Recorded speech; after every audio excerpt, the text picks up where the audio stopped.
Bison pole ని రాష్ట్రానికి అప్పగించాలి. కేంద్రానికి టీఆర్ఎస్ మరోసారి విజ్ఞప్తి.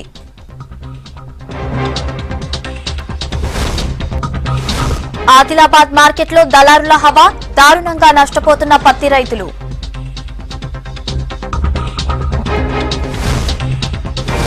మిగిలిన పంచాయతీలకు 28న పోలింగ్, రేపు నోటిఫికేషన్ రిలీజ్ చేయనున్న ఎస్సీసీ.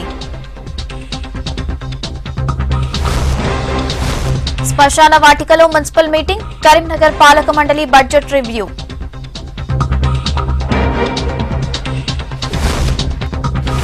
ఘనంగా చెరువుగట్టు స్వామివారి కళ్యాణం, భారీగా తరలివచ్చిన భక్తులు, నేతలు.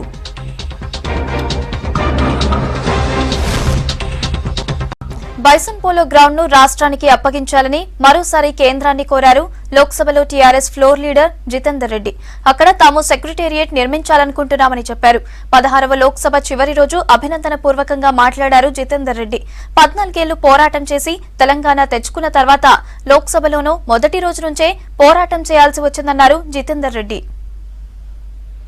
पहले दिन से हम लोग जो है जितना हमने 14 साल वहां पर लड़के फिर यहाँ पर आते आते ही लड़ाई चालू हो गई हमारी। केवल तो यहाँ पर पहले दिन ऑर्डिनेंस लगा के हमारा 7 बंडल जो है आंध्रा के साइड ले लिया गया था। ऑर्डिनेंस के ऊपर में हमने लड़ा कि ये जो 7 बंडल जो ट्राइबल एरिया वाले हमारे हैं यहाँ पर ये हैं। तो उस समय में हमारे प्रधानमंत्री जी होने दो, यहाँ पर मिनिस्टर्स भी होने दो, हमारे ऊपर में दूसरा उनके ऊपर विचार था। हमारे कौन दोस्त थे कौन दुश्मन थे वो लोग पहचान नहीं सके। लेकिन धीरे धीरे उन्हें पता चला कि हम तेलंगाना वाले हमेशा जो है एक दोस्त है और हम आप जो है दिल दे के दिल लेने वाले आदमी लोग।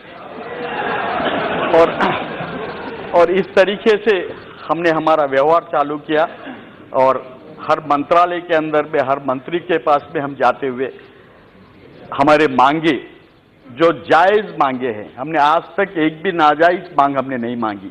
जो स्टेट रीऑर्गेनाइजेशन एक्ट के अंदर में जो हक के माफिक हमें मिलना था उसके लिए हमने मांग की। हाउस के अंदर में भी मैडम बहुत ही टाइम हमने नारा उठाई, हमने प्ले कार्ड्स ले आए, लेकिन कभी सभा का मर्यादा का उल्लंघन हमने नहीं किया। कभी सभा का मर्यादा का उल्लंघन नहीं किया। हमारे ऊपर में हमने तकलीफ लिया और प्रेम के साथ में आप लोगों को समझा के हमारा एम्स होने दो, हमारा हाई कोर्ट होने दो, हमारे जितने भी environment clearances for our irrigation projects के लिए होने दो, हमारा रेलवे का जो काम था उसके लिए होने दो, फाइनेंस का काम होने दो, हर चीज़ के अंदर में हमने आप लोगों से प्यार से हमने लिया। एक काम प्रधानमंत्री जी को आखिरी विनती में करना चाह रहा हूँ, क्या बोलते आखिरी सीटिंग है, यही मंच पे से बोलना चाह रहा हूँ कि सर हमारा बाइसन ग्राउंड जो आपके पास में पेंडिंग है डिफेंस लैंड वो भी हमें सैंक्शन कर दिए। तो खुशी 16th लोकसभा के अंदर में जो कार्याचरण मुझे दिया गया था एज ए फ्लोर लीडर, मैं समझता हूँ कि ये पूरे हो गए। तो ये अभिलाषा करता हूँ कि before the session also complete या ये हो जाए तो हमारा बाइसन ग्राउंड भी मिले। तो इसलिए हमने मांग रहा है कि इसके अंदर में हमें एक आलीशान सेक्रेटरीट बिल्डिंग बांधना है। तेलंगाना का सेक्रेटरीट सेपरेट अच्छा बिल्डिंग बना के वहाँ पे हमारा मुख्यमंत्री जी का जो ये उनका सपना है वो भी हमको पूरा करना है। और दूसरी बात मैडम स्पीकर, मैं धन्यवाद ये करता हूँ कि आपने मुझे दायित्व दिया था कि मैं फूड कमेटी का चेयरमैन बनूं। फूड कमेटी का चेयरमैन बनते हुए आपके सहकार से, आपके आशीर्वाद से मैं समझता हूँ कि ये हाउस को मैंने सबको हैदराबादी बिरयानी खिलाई है और सबको नॉट ओनली है इसके कारण लड़ने की ज्यादा ताकत है। ఆదిలాబాద్ వ్యవసాయ మార్కెట్ యార్డులో దళారులదే హవా. పత్తి వ్యాపారులు, కాటన్ కమిషన్ ఏజెంట్లు కలిసి రైతులను నిలువు దోపిడీ చేస్తున్నారు. సీసీఐ ఇచ్చే రేటు కంటే తక్కువ ధరకు పత్తిని కొనుగోలు చేస్తున్నారంటున్నారు రైతులు. ఉన్నతాధికారులు స్పందించి దళారులను అడ్డుకోవాలని డిమాండ్ చేస్తున్నారు. ఆదిలాబాద్ లో గిట్టుబాటు ధర లేక పత్తి రైతులు తీవ్ర ఇబ్బందులు పడుతున్నారు. కాటన్ కార్పొరేషన్ ఆఫ్ ఇండియా మద్దతు ధర క్వింటాల్కు 5,450 రూపాయలు చెల్లిస్తున్నప్పటికీ దళార్లు, జిన్నింగ్ వ్యాపారులు మోసాలు చేస్తున్నారు. మద్దతు ధర కంటే తక్కువకే కొనుగోలు చేస్తున్నారని రైతులు ఆవేదన వ్యక్తం చేస్తున్నారు. ఉమ్మడి ఆదిలాబాద్ జిల్లాలో దాదాపుగా 1000 మంది ట్రేడర్లు, 600 మందికి పైగా కాటన్ కమిషన్ ఏజెంట్లు ఉన్నారు. చాలా ఏళ్లుగా జిన్నింగ్ మిల్లులు నడిపేవారు. వీళ్లంతా ఒక్కటై రైతులను మోసం చేస్తున్నారంటున్నారు.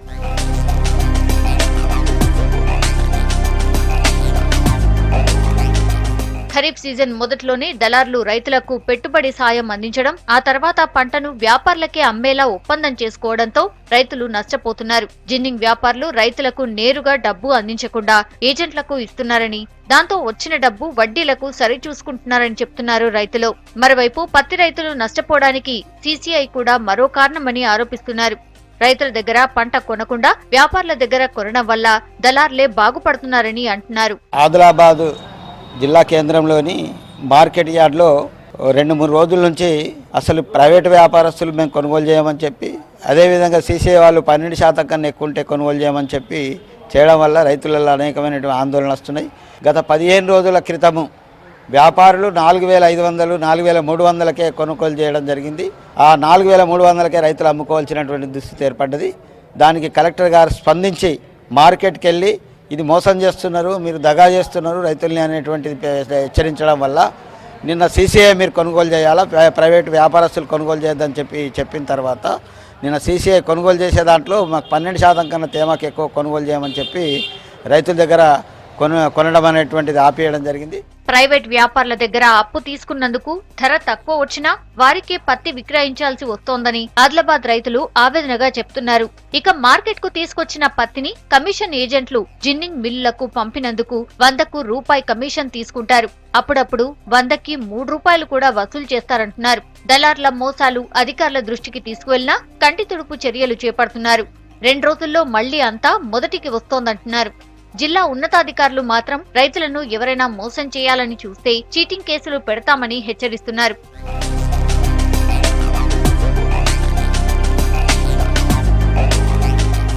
పత్తి కొనుగోళ్ల విషయంలో గతంలో జరిగిన అవకతవకలపై సీబీఐ విచారణ చేపట్టింది. ఉమ్మడి ఆదిలాబాద్ జిల్లాలోని చాలా చోట్ల అధికారులు దాడులు జరిపారు.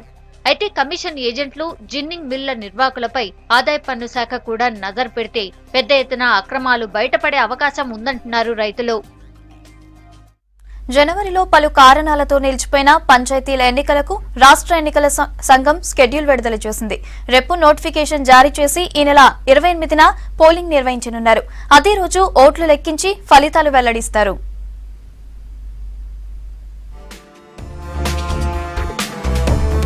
తెలంగాణలో ఎన్నికలు జరగని పంచాయతీల్లో పోలింగ్కు ఈసీ షెడ్యూల్ రిలీజ్ చేసింది. జనవరిలో 12,731 పంచాయతీలకు 3 విడతల్లో పోలింగ్ జరిగింది.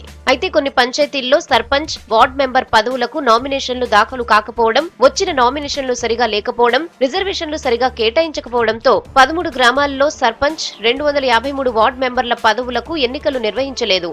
వీటికి రేపు నోటిఫికేషన్ రిలీజ్ చేసి ఈ నెల 28న పోలింగ్ నిర్వహించేందుకు రాష్ట్ర ఎన్నికల సంఘం కమిషనర్ నాగిరెడ్డి షెడ్యూల్ ప్రకటించారు. రేపటి నుంచే నామినేషన్లు స్వీకరించనున్నారు. 16వ తేదీ సాయంత్రం 5 గంటల వరకు నామినేషన్లు దాఖలు చేయవచ్చు. 17న నామినేషన్లు పరిశీలిస్తారు. ఫిబ్రవరి 20న నామినేషన్లు విత్డ్రా చేసుకునేందుకు అవకాశం ఇస్తారు. పోలింగ్ ఈ నెల 28న ఉదయం 7 గంటల నుంచి మధ్యాహ్నం 1 గంట వరకు జరగనుంది. అదే రోజు మధ్యాహ్నం ఓట్ల లెక్కింపు చేపట్టి ఫలితాలు రిలీజ్ చేస్తారు. ఉప సర్పంచ్ ఎన్నిక అదే రోజు సాయంత్రం జరగనుంది. కోరం లేక 560 పంచాయతీల్లోని ఉప సర్పంచ్ ఎన్నిక వాయిదా పడగా వాటిని ఈ నెల 18న చేపట్టాలని ఎన్నికల సంఘం నిర్ణయించింది. యాదాద్రి జిల్లాలోని కొయ్యల్గూడెం, సిరిసిల్ల జిల్లాలోని గొల్లపల్లి, నిజామాబాద్ జిల్లాలోని గంగారం తండా, తిర్మాన్పల్లి, మంచిర్యాల జిల్లాలో నెల్కి వెంకటాపూర్, వందూరుగూడ, జనగామ జిల్లాలోని శివునిపల్లెలో ఎన్నికలు జరగనున్నాయి. అటు మహబూబ్ నగర్ జిల్లాలోని కంకుర్తి, గుర్జాల్, ఆసిఫాబాద్ జిల్లాలోని వెంకటాపూర్, జగిత్యాల జిల్లాలోని మల్లాపూర్, భద్రాద్రి జిల్లాలోని సంగం, నారాయణపేట్ పంచాయతీల్లోని సర్పంచ్ పదవులకు ఎన్నికలు జరగనున్నాయి. నిర్మల్ జిల్లాలో బీసీ రుణాల చెక్కులను అందించారు మాజీ మంత్రి ఇంద్రకరణ్ రెడ్డి. ఎమ్మెల్యే నివాసంలో నిర్మల్ పట్టణంలోని వెనుకబడిన తరగతుల లబ్ధిదారులకు చెక్కులను అందజేశారు. మొత్తం 65 మంది 32,50,000 రూపాయల విలువైన చెక్కులు ఇచ్చారు. ఆ తర్వాత ముఖ్యమంత్రి సహాయ నిధి నుంచి 115 మందికి 76,57,000 విలువైన సీఎంఆర్ఎఫ్ చెక్కులను పంపిణీ చేశారు. పేదలకు ప్రభుత్వం నుంచి అన్ని విధాలా సాయం అందేలా చూస్తానన్నారు IK Reddy. BC welfare department ఆధ్వర్యంలో ఈరోజు 50,000 రూపాయల అంటే బ్యాంకు కాన్సెప్ట్ లేకుండా అదేవిధంగా సీఎం రిలీఫ్ ఫండ్ చెక్కులు కూడా దాదాపు 115 చెక్కులు ఈ సీఎం రిలీఫ్ ఫండ్ కింద ఇచ్చేది ఉంది. మరి ఇప్పటివరకు 220 సీఎం రిలీఫ్ ఫండ్ చెక్కులు ఇప్పటికి మంజూరైనాయి. దానికి గాను 76,57,800 రూపాయలు మరి ఇవ్వడం జరుగుతుందని చెప్పి సందర్భంగా తెలియజేస్తా ఉన్నాను. బ్యాంక్ కాన్సెప్ట్ ఏవంటి రుణ సౌకర్యాలు సరిగ్గా దొరుకుతలేవు. తిరిగి వాళ్ళకి ఇచ్చినటువంటి ఆ స్కీమ్స్ అన్ని కూడా వృధాగా మళ్ళీ ఇంకో సంవత్సరానికి వెళ్ళిపోతున్నాయి అని చెప్పిన తర్వాత మరి మనము మొదలు మైనారిటీ రోడ్స్ కంప్లీట్ చేసుకున్నాం. కాళేశ్వరం ప్రాజెక్టు పనులు పరిశీలించారు సీఎం ముఖ్య కార్యదర్శి స్మితా సబర్వాల్. హైదరాబాద్ నుంచి ప్రత్యేక హెలికాప్టర్లో ప్రాజెక్టు దగ్గరకు చేరుకున్న ఆమె మేడిగడ్డ, అన్నారం బ్యారేజ్లను పరిశీలించారు. ఆ తర్వాత Kannepalli pump house, gravity canal పనులు చూశారు. ఇరిగేషన్, ఇంజనీరింగ్ అధికారులతో సమీక్ష చేసి పనుల్లో వేగం పెంచాలని ఆదేశించారు స్మితా సబర్వాల్.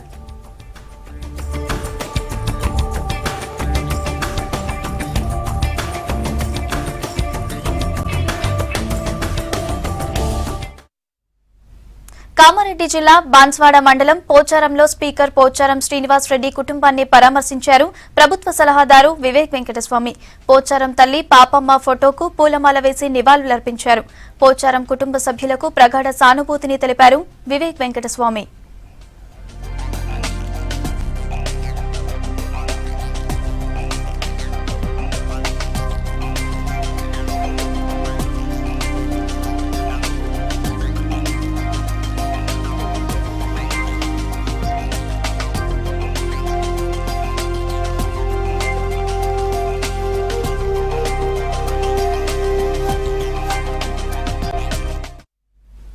అదో ప్రముఖ విశ్వవిద్యాలయం. కానీ పాఠాలు చెప్పే గురువులు లేరు, క్లాసులు జరగవు, సిబ్బంది లేరు. అక్కడ జరిగిన ఫిజియోథెరపీ పరీక్షకు 98 మంది విద్యార్థులు హాజరయ్యారు. అందులో ఒక్కరంటే ఒక్కరే పాస్ అయ్యారు. వరంగల్ కాళోజీ హెల్త్ యూనివర్సిటీ దుస్థితికి ఇదో ఉదాహరణ.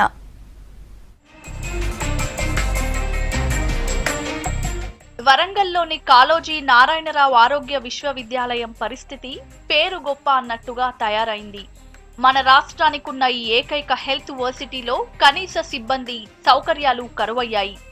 2016లో వర్సిటీ ఏర్పాటైనా ఇప్పటికీ సిబ్బంది నియామకం జరగలేదు.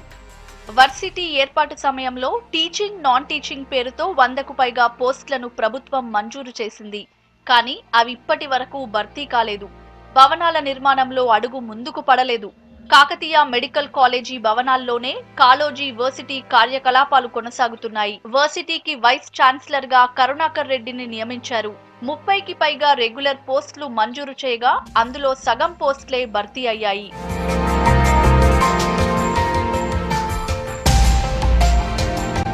పారామెడికల్ కోర్సులైన ఎమ్మెల్టీ, నర్సింగ్, డెంటల్, వైద్య విద్య, ఫిజియోథెరపీ లాంటి అన్ని కోర్సులను ఈ కాళోజీ యూనివర్సిటీ పరిధిలోకి తెచ్చారు. వర్సిటీ కింద 8 ఫిజియోథెరపీ కాలేజీలున్నాయి. వీటిలో బ్యాచిలర్, మాస్టర్ కోర్సులు, ఎముకలు, నరాలు, కార్డియో థోరియాసిక్, స్పోర్ట్స్ విభాగాలు అందుబాటులో ఉన్నాయి. మొత్తంగా 8 కాలేజీ పరిధిలో 105 విద్యార్థులు ఫిజియోథెరపీలో పీజీ చదువుతున్నారు. 2018 నవంబర్లో జరిగిన మొదటి ఏడాది పరీక్షలో 98 మంది విద్యార్థులు హాజరవ్వగా ఒక్కరంటే ఒక్కరే ఉత్తీర్ణులయ్యారు.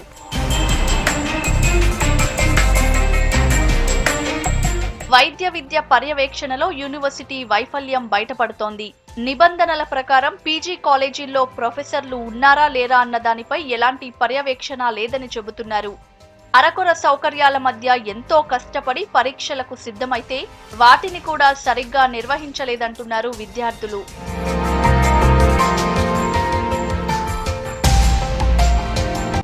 ఫిజియోథెరపీ పరీక్షలను మాన్యువల్ గా కాకుండా ఈ పేపర్స్ లో దిద్దాలి.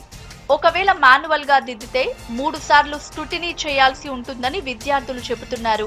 ఈ నిబంధనలు పట్టించుకోకుండా తూతూ మంత్రంగా పరీక్షలు నిర్వహించి రిజల్ట్స్ ఇచ్చారని ఆగ్రహం వ్యక్తం చేస్తున్నారు. వేలల్లో ఫీజులు కట్టి ఫిజియోథెరపీలో చేరితే కాలేజీలు యూజీసీ నిబంధనల ప్రకారం కోర్సులు నడపడం లేదని ఆరోపిస్తున్నారు.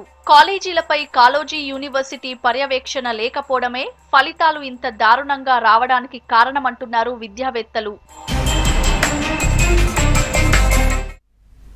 బయ్యారంలో ఉక్కు ఫ్యాక్టరీని ఏర్పాటు చేయాలంటూ ఇల్లందు ఎమ్మెల్యే హరిప్రియ 36 గంటల దీక్షకు దిగారు. మహబూబాబాద్ జిల్లా బయ్యారం మండల కేంద్రంలో జరుపుతున్న దీక్షకు కొత్తగూడెం ఎమ్మెల్యే వనమా వెంకటేశ్వరరావు మద్దతు తెలిపారు. మహబూబాబాద్, భద్రాద్రి కొత్తగూడెం, ఖమ్మం జిల్లాల కాంగ్రెస్ పార్టీ అధ్యక్షులు, ముఖ్య కార్యకర్తలు దీక్షకు సంఘీభావం తెలిపారు. బయ్యారంలో ఉక్కు కర్మాగారాన్ని ఏర్పాటు చేయాలని డిమాండ్ చేశారు.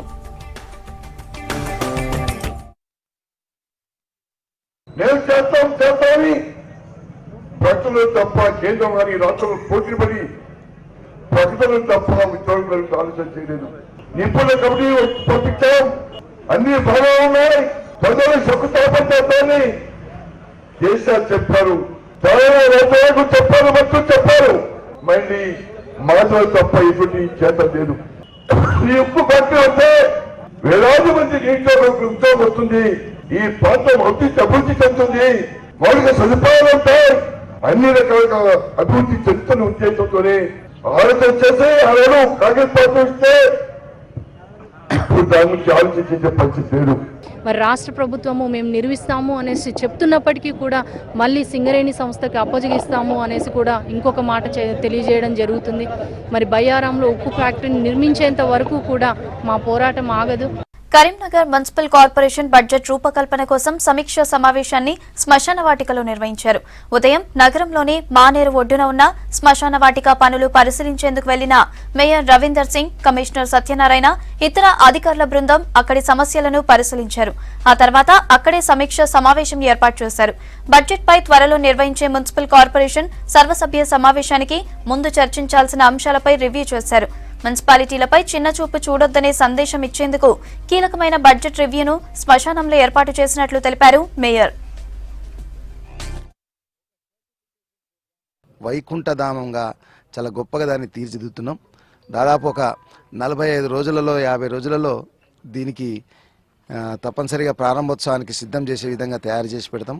తప్పనిసరిగా ఈ వైకుంఠధామాలు కానీ శ్మశాన వాటికలు కానీ ఇవన్నీ కూడా మున్సిపాలిటీకి సంబంధించినవి. వాళ్ళ మౌలిక సదుపాయాలు కల్పించిన బాధ్యత కూడా మున్సిపాలిటీ, మన ప్రాపర్టీ అనే ఆలోచన రావాలనే ఉద్దేశంతో ఈ కార్యక్రమాన్ని చేపట్టినాం.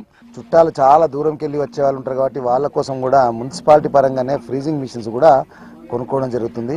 ఎందుకంటే ఈ మధ్యకాలంలో ప్రతి ఒక్కరు కూడా విదేశాలలో కానీ దూరం ఊర్లలో ఉంటున్నారు కాబట్టి వాళ్ళు వచ్చే వరకు కష్టమవుతుంది. వాటిని కూడా పర్చేజ్ చేయడం జరిగింది. త్వరలో ఇంకా కొద్దిగా అడిషనల్గా బడ్జెట్ అవసరం ఉంది ఇంటర్నల్ రోడ్స్ వేయడానికి. అది కూడా స్టాండింగ్ కమిటీలో ప్రపోజల్ ప్లేస్ చేసేసి దానికి కూడా ఏవైతే ఆర్థిక శాంక్షన్స్ అవసరం ఉన్నాయో అవి కూడా శాంక్షన్ ఇవ్వడం జరుగుతుంది. ఈ మహాప్రస్థానంలో ఎంట్రీ అయ్యే వాళ్ళకి ఒక ఆహ్లాదకరమైన వాతావరణాన్ని క్రియేట్ చేయడానికి ఈ శ్మశానం అట్లా డెవలప్ చేయడం జరుగుతుంది. మావోయిస్టు కేంద్ర కమిటీ సభ్యుడు సత్వాజీ అలియాస్ సుధాకర్, ఆయన భార్య అరుణ అలియాస్ నీలిమ పోలీసుల ముందు లొంగిపోయారు. సత్వాజీ స్వస్థలం నిర్మల్ జిల్లా సారంగపూర్. ఇంటర్ చదువుతున్న సమయంలోనే పీపుల్స్ వార్ లో చేరిన సుధాకర్ వివిధ హోదాల్లో పనిచేశారు. సత్వాజీపై రాష్ట్రంలో 25 లక్షలు, మహారాష్ట్రలో ₹1 కోటి రివార్డు ఉందని డీజీపీ మహేందర్ రెడ్డి తెలిపారు.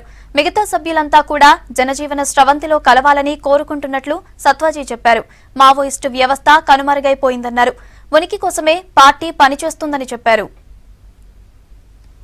మహిళా కార్యకర్తలు ఎవరైతే ఉన్నారో ఆర్గనైజేషన్ లో వాళ్ళ మీద ఈ ఇంటర్నల్ గా అనేక రకాల ప్రెషర్స్, ఆ తర్వాత అట్రాసిటీస్ చేయడం వల్ల చాలా మంది మహిళా కార్యకర్తలు వాళ్ళు సూసైడ్ చేసుకోవడం జరిగింది. పీపుల్స్ వార్ గ్రూప్ లో, తర్వాత ఈ మావోయిస్ట్ ఆర్గనైజేషన్ లో పనిచేసేవాళ్ళు. పార్టీ వాళ్ళ యొక్క ఉనికి కొరకే పనిచేస్తున్నట్టుగా తను భావిస్తున్నాడు. తర్వాత ఒరిజినల్ గా ఏదైతే ఉందో ప్రజల కొరకు ఈ పార్టీ పాటుపడాలి, వాళ్ళ మధ్య వీళ్ళ ప్రధాన ధ్యేయం అనేటువంటి లక్ష్యం ఏదైతే ఉందో అది పక్కకెళ్లిపోయింది అనేటువంటి ఒక నిస్పృహతోటి ఈరోజు లంపెనైజేషన్ ఆఫ్ ది మావోయిస్ట్ ఆర్గనైజేషన్, ముఖ్యంగా బీహార్, జార్ఖండ్ లో అక్కడ వాళ్ళు పనిచేస్తున్నటువంటి విధానాలపైన నచ్చక ఈ రోజు తను బయటికి రావడం జరిగింది. నేను పార్టీ బాధ్యతలు తీసుకొని బీహార్ జార్ఖండ్కి వెళ్ళిన పార్టీ సిద్ధాంతాన్ని రాజకీయాలని అక్కడ కూడా పార్టీ సిద్ధాంత రాజకీయాలకు అనుగుణంగా పనిచేయడానికి అక్కడికి వెళ్ళిన. కానీ అక్కడికి వెళ్ళిన తర్వాత పరిస్థితి చూస్తే నేను ఆ 30 సంవత్సరాలుగా ఏదైతే పనిచేసినో ఏదైతే రాజకీయాల మీద ఆధారపడి చూసిందో అక్కడికి వెళ్ళిన తర్వాత పరిస్థితి నాకు కనబడలేదు. ప్రధానంగా అక్కడ ఉద్యమం ప్రజల నుంచి పూర్తిగా దూరమైనటువంటి పరిస్థితి ఉంది. ప్రజలతోటి ఎటువంటి సంబంధాలు లేనటువంటి స్థితి ఉంది. అయినప్పటికీ ఆ పరిస్థితిని చక్కదిద్దడం కోసం నా శాయశక్తులను ప్రయత్నం చేసిన. ఇది రాష్ట్ర కమిటీ దగ్గర, రీజనల్ కమిటీల దగ్గర, అక్కడ ఉన్నటువంటి ఈఆర్బి సెంట్రల్ కమిటీలో భాగమైనటువంటి ఈఆర్బి దగ్గర కూడా నేను ఈ విషయాల్ని మాట్లాడిన. డబ్బులు పెద్ద ఎత్తున వసూలు చేయడము, అది కుటుంబాల అవసరాల కోసం వినియోగించుకోవడము, అట్లాగే ఒక పద్ధతి అనేటువంటిది లేకుండా తినడం, ఇష్టం ఉన్న పద్ధతిలో ఖర్చు పెట్టడం, పార్టీకి ఆ నిధులు ఎక్కడి నుంచి ఎంత వచ్చినాయి ఏంటిది అనేటువంటిది లెక్కలు చెప్పేటువంటి పరిస్థితి కూడా లేదు. ఇది ఈ రోజు కాదు, నేను అక్కడికి పోయిన తర్వాత విన్న పరిస్థితులకు అనుగుణంగా 7-8 సంవత్సరాల నుంచి కూడా ఒక్క పైసా లెక్క చూపించలేదు. ఇది పార్టీ నీతి కాదు, ఇది పాలసీ కాదు. ఇది ఎందుకు జరుగుతుందంటే పై కమిటీ కూడా దానికి సరైనటువంటి జవాబు చెప్పలేనటువంటి పరిస్థితి ఉంది. సరైన పద్ధతుల్లో దీన్ని నియంత్రించలేకపోతున్నప్పుడు పార్టీ గ్రిప్ అనేటువంటి లేనటువంటి స్థితిలో, క్రమంగా కోల్పోతున్నటువంటి స్థితిలో, బాగు చేసేటువంటి స్థితిలో లేనటువంటి పరిస్థితులలో ఉండి ఏం చేయలేము అనేటువంటి నిరాశ నిస్పృహకు కూడా నేను గురయ్యే ఈ నిర్ణయం తీసుకున్నా. సిద్దిపేటలో జరుగుతున్న వెలుగు V6 క్రికెట్ టోర్నీ గ్రాండ్ గా జరుగుతోంది. ఇవాళ సిద్దిపేట దుబ్బాక మధ్య మ్యాచ్ జరిగింది. మొదట బ్యాటింగ్ చేసిన సిద్దిపేట జట్టు 20 ఓవర్లలో 1 వికెట్ నష్టానికి 191 పరుగులు చేసింది. 192 పరుగుల టార్గెట్ తో బరిలోకి దిగిన దుబ్బాక టీం 20 ఓవర్లలో 8 వికెట్ల నష్టానికి కేవలం 101 పరుగులు మాత్రమే చేసింది. దాంతో 90 పరుగులతో గ్రాండ్ విక్టరీ కొట్టింది సిద్దిపేట టీం. 60 బంతుల్లో సెంచరీ చేసిన సుశీల్ కుమార్ కు మ్యాన్ ఆఫ్ ద మ్యాచ్ లభించింది.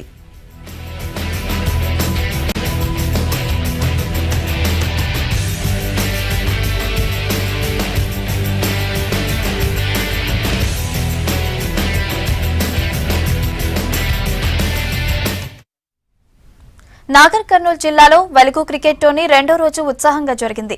కల్వకుర్తి పట్టణంలోని ఇండోర్ స్టేడియంలో ఇవాళ 3 మ్యాచ్లు జరిగాయి. మొదటి మ్యాచ్లో అచ్చంపేటపై 7 వికెట్ల తేడాతో నాగర్ కర్నూలు విజయం సాధించింది. తర్వాత నాగర్ కర్నూలుపై కల్వకుర్తి విక్టరీ కొట్టింది. 3 మ్యాచ్లో అచ్చంపేటపై 4 పరుగుల తేడాతో కొల్లాపూర్ గెలిచింది. గ్రూప్ బి నుంచి కల్వకుర్తి సెమీస్ కు చేరుకుంది.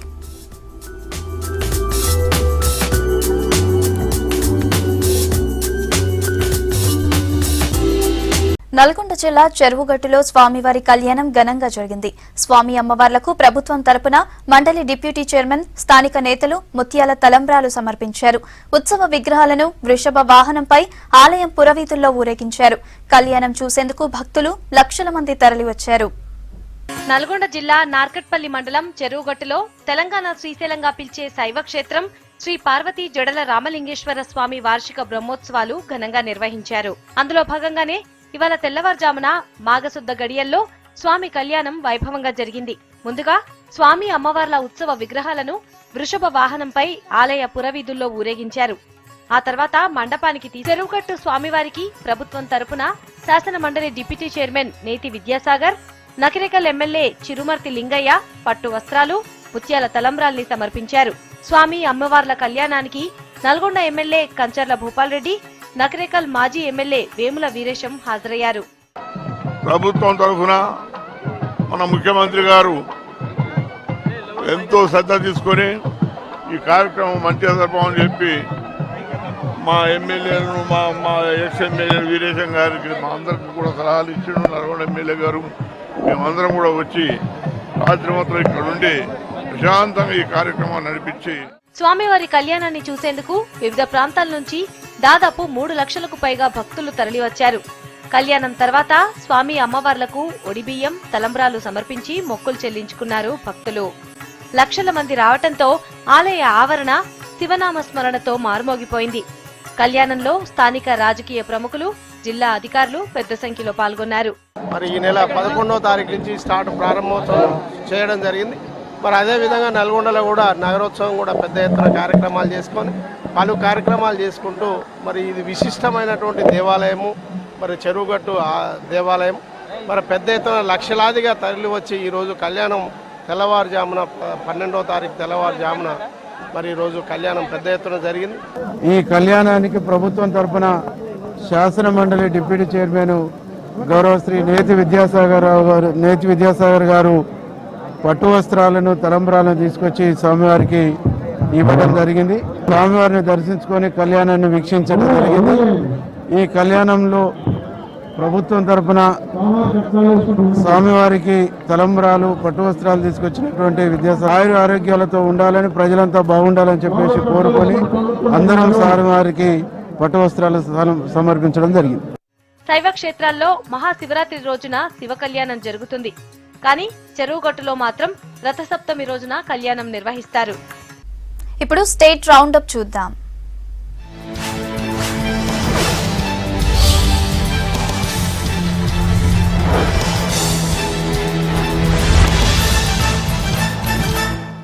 భద్రతా వారోత్సవాల్లో భాగంగా ఆసిఫాబాద్ లో హెల్మెట్ వాడకంపై అవగాహన ర్యాలీ జరిగింది. అంబేద్కర్ చౌక్ దగ్గర మోటార్ సైకిల్ ర్యాలీని జిల్లా ఎస్పీ మల్లారెడ్డి ప్రారంభించారు. హెల్మెట్స్ వాడకపోవడం వల్లే ప్రమాదాల్లో చాలా మంది చనిపోతున్నారని అన్నారు ఎస్పీ.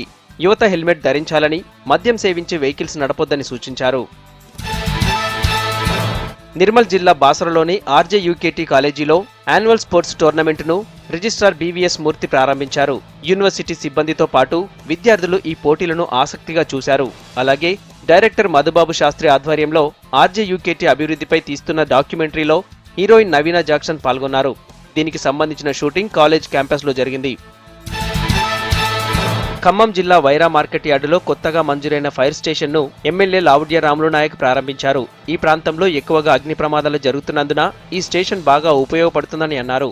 ఈ సందర్భంగా 49 మంది బీసీ లబ్ధిదారులకు 24 లక్షలకు పైగా చెక్కులను అందించారు. ఖమ్మం జిల్లా పరిషత్ కొత్త చైర్మన్ గా బరపాటి వాసుదేవరావు పదవి బాధ్యతలు చేపట్టారు. ఈ సందర్భంగా జెడ్పీటీసీలు, ఎంపీపీలు, సిబ్బంది కొత్త చైర్మన్ కు శుభాకాంక్షలు తెలిపారు. మిగిలిన 3 నెలల పదవీ కాలంలో అందరి సమన్వయంతో జిల్లా అభివృద్ధికి పనిచేస్తానన్నారు కొత్త చైర్మన్. టీఆర్ఎస్ అధికారంలోకి వచ్చి 2 నెలలైనా మంత్రివర్గ విస్తరణ చేపట్టకపోవడం ఏంటని సిపిఐ నేత కూనంనేని సాంబశివరావు మండిపడ్డారు. ఎన్నికల్లో గెలిచిన సర్పంచ్లను టీఆర్ఎస్ నేతలు బెదిరించడం తగదన్నారు. వచ్చే పార్లమెంటు ఎన్నికల్లో తమ పార్టీ ఖచ్చితంగా 2 స్థానాల్లో పోటీ చేస్తుందన్నారు. నాగర్ కర్నూలు జిల్లా వెల్దండ మండలంలో అభివృద్ధి కార్యక్రమాలకు ఎమ్మెల్యే జైపాల్ యాదవ్ శంకుస్థాపన చేశారు. టీఆర్ఎస్ తోనే రాష్ట్రం అభివృద్ధి చెందుతుందన్నారు. సీఎం కేసీఆర్ పథకాలతో ఇప్పటికే దేశంలోనే రాష్ట్రం అగ్రస్థానంలో నిలిచిందన్నారు జైపాల్ యాదవ్. నాగర్ కర్నూలు జిల్లా బిజినపల్లి మండలం పాలెంలో రథసప్తమి సందర్భంగా రాత్రి రథోత్సవ ఊరేగింపు కార్యక్రమం ఘనంగా జరిగింది. పాలెం శ్రీ వెంకటేశ్వర అలివేలు మంగ సహిత ఆలయంలో ఈ నెల 7 నుంచి బ్రహ్మోత్సవాలు జరుగుతున్నాయి. ఇందులో భాగంగా సత్యనారాయణ స్వామి వ్రతాలు, నిత్య పూజ ఆరాధన, కుంకుమార్చన తదితర కార్యక్రమాలను నిర్వహిస్తున్నారు. నాగర్ కర్నూలు జిల్లా కేంద్రంలో కొత్తగా నిర్మిస్తున్న ఎస్పీ ఆఫీస్ పనులను రాష్ట్ర police housing corporation MD Malla Reddy పరిశీలించారు. కొత్తగా ఏర్పడిన 13 జిల్లాల్లో 2 కమిషనరేట్ బిల్డింగ్స్ లో ఎస్పీ ఆఫీసులు నిర్మాణానికి పునాదులు వేసినట్టు చెప్పారు. 6 నెలల్లో బిల్డింగ్స్ పూర్తి చేస్తామని చెప్పారు మల్లారెడ్డి. నకరేకల్ బైపాస్ దగ్గర కారు ఢీకొని చనిపోయిన నగేష్, గోపాల్ కుటుంబ సభ్యులు NH-65పై ధర్నా చేశారు. జీఎంఆర్ కంపెనీ సిబ్బంది వచ్చేదాకా మృతదేహాలను రోడ్డు నుంచి తొలగించబోమని చెప్పారు. సర్వీస్ రోడ్లు అండర్ పాసింగ్ చేయకుండా జనం ప్రాణాలతో చెలగాటం ఆడుతున్నారని మండిపడ్డారు. కామారెడ్డి జిల్లాలో సమీకృత మత్స్య అభివృద్ధి పథకం కింద దాదాపు ₹1 కోటి విలువైన 21 ఆటోలను లబ్ధిదారులకు అందించారు ఎమ్మెల్యే గంప గోవర్ధన్. కామారెడ్డి జిల్లా కలెక్టరేట్ ఆవరణలో ఈ కార్యక్రమం జరిగింది. ప్రభుత్వం మత్స్యకారులను అన్ని విధాలా ఆదుకుంటోందని చెప్పారు ఎమ్మెల్యే. జయశంకర్ జిల్లా మంగపేట మండలం కత్తిగూడెంలో 40 ఏళ్లుగా సాగు చేసుకుంటున్న భూములకు పట్టాలివ్వాలని కోరుతూ సిపిఎం ఆధ్వర్యంలో ధర్నా జరిగింది. మంగపేట తహసీల్దార్ ఆఫీసు ముందు రైతులు ఆందోళన నిర్వహించారు. తాము సాగు చేసుకుంటున్న ప్రభుత్వ భూములను ఆక్రమించిన వారిపై చర్యలు తీసుకోవాలని కోరారు.